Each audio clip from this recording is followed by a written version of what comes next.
take the lead, not always following, but leading the pack, leading in the right direction, doing the things that will take you to the levels that you need to go and beyond them.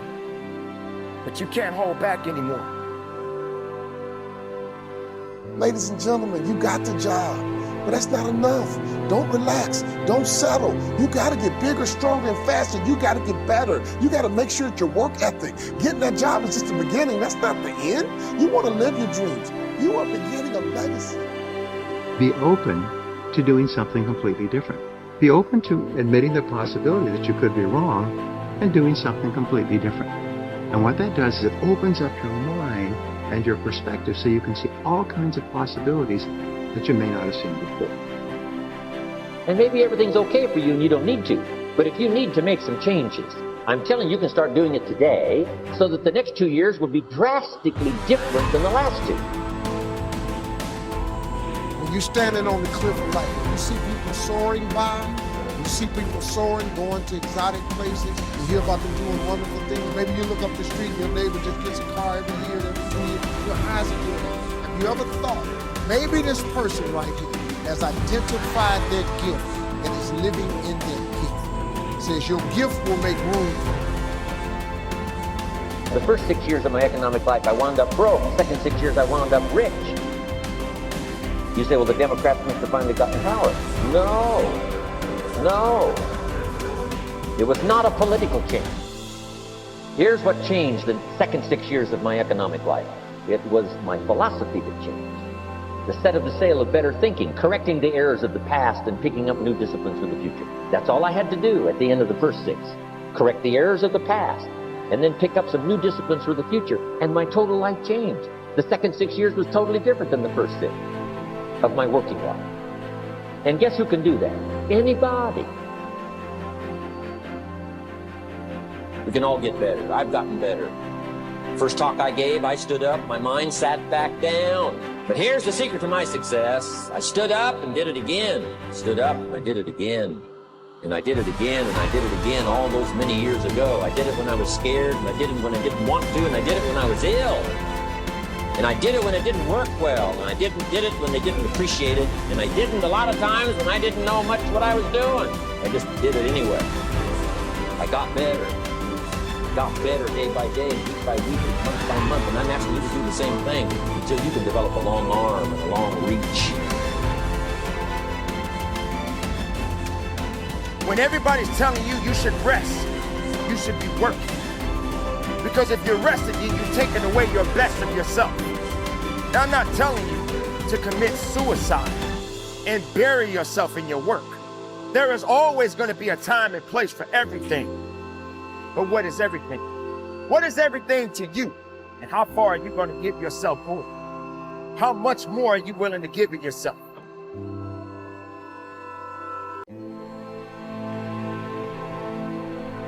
Fill your mind with brave dreams so there is no room for petty worries.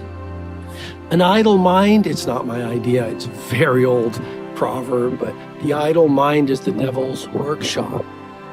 You see, if you don't know your mighty mission, if you don't have these brave ideals that you're waking up in the morning, yes, at 5 a.m. while the world is asleep, and living your days for, if you have not found a crusade that is larger than your life, then what tends to happen is you fill the space and hours of your days with trivial and superficial pursuits. You worry about what the neighbor thinks.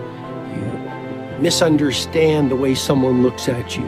You make everything some kind of you become an injustice collector when most people aren't even saying anything or doing anything against you. But that's what happens when you have a mind, a heart, a spirit that doesn't know a cause that's larger than yourself. And that's why a sense of meaning, whether you are a lawn cutter, a pizza maker, a coder, a manager, a leader of a nation, you've got to fill your mind and your heart with noble pursuits that speak to the angels of your higher powers. And once you start doing that, and that doesn't just mean knowing your mighty mission, It also means, the people you follow on social media, the magazines, whether they're digital or terrestrial, that you read, the books you read, the people you associate with. If those people are full of inspiration and artistry, and they want to release their magic to the world, and they want to do good things, and their talk is robust and thoughtful, then that's going to lift you up. It's going to fill your whole internal ecosystem with positivity.